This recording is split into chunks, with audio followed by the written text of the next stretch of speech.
Are you missing opportunities? Is it feeling like sometimes, man, you are in the wrong place at the right time while other people just can't seem to miss? Like everything they touch turns to gold. And it starts to feel like maybe there's something that you're missing, not understanding, not getting, not catching. It could be simply that you're missing opportunities because they don't appear the way you expect.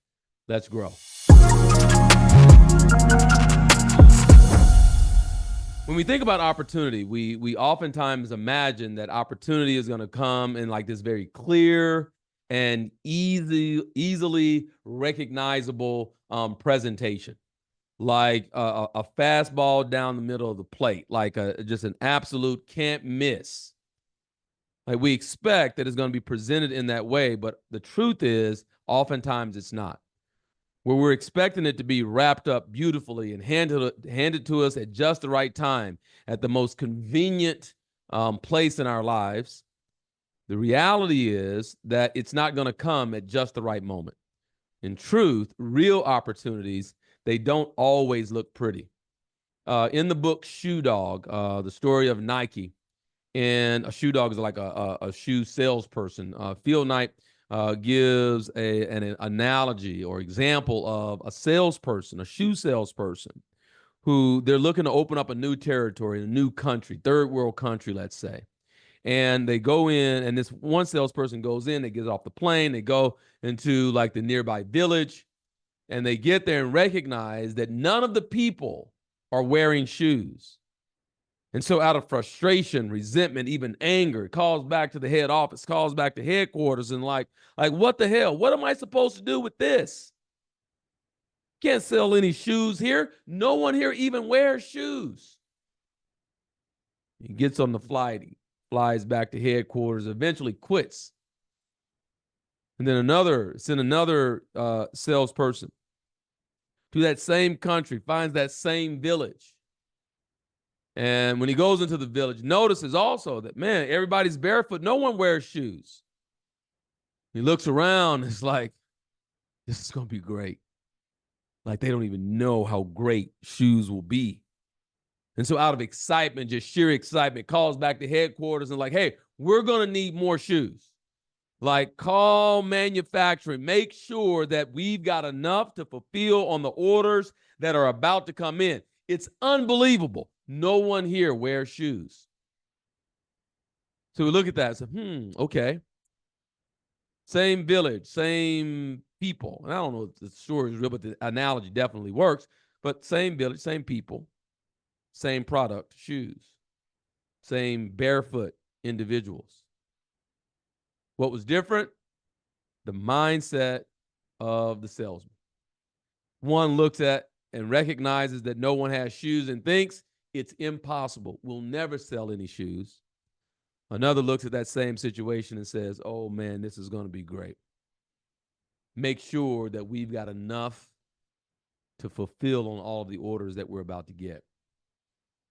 That opportunity was presented to both, but the vision of it, the understanding of it, the opportunity that was in it was only seen to one. See, in truth, opportunity is often messy, it's challenging, and it's wrapped up in discomfort. And the most impactful opportunities are the ones where we tend to miss because they actually stretch us. We miss them because they elevate us and they require us to embody a new version of ourselves. And so if I'm committed to doing things the way I've always done it, then I'll miss the opportunity because I want to bring an old me to a new opportunity. See, the real opportunities, they aren't always obvious, and many even look like setbacks, at least temporarily. And so there's a really simple, quick framework that you can use to identify these ugly opportunities. And we just use the word S.E.E., S-E-E, right, where the S is for stretch. And simply ask yourself if whether or not this opportunity is one that will push you beyond your current skills. Will it push you or stretch you beyond your comfort zone? If it requires you to get uncomfortable and requires you to do something that goes beyond what you would normally do, then it may be one to lean into because it's going to stretch you. And the E is for elevate. To elevate means will it lift you to a higher level in your life? Will it lift you to a new place in your career or in your relationship? Are you going to have to ascend, and meaning you leave behind what you've known and becoming something new? So will it elevate you? So not only will it stretch you, will it elevate you? And then the third E, will it require that you embody it? To embody means you become it. And so does it require you to internalize the growth and become a better version of yourself? Where you don't just talk about it, you have to live it, experience it, be it. And in so doing, then you embody what it means to be that quality. And so if it's that you're looking to whether you're embodying what it means to be an entrepreneur, or embody what it means to be financially independent, or to take on and embody what it means to be committed or in a committed relationship. These are the opportunities that you lean into, not because they're easy, not because it's the quote unquote no brainer, not because it's can't miss, not because you can't lose, but in fact, because you actually could. You actually could lose, or at least lose out or miss out, and then have the regret of not seeing it. So the next time you find yourself faced with a challenge or something that doesn't look perfect, ask yourself, is this opportunity in disguise?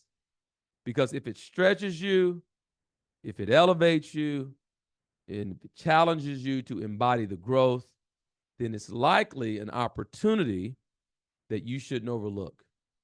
Because the best outcomes often come from very unexpected places.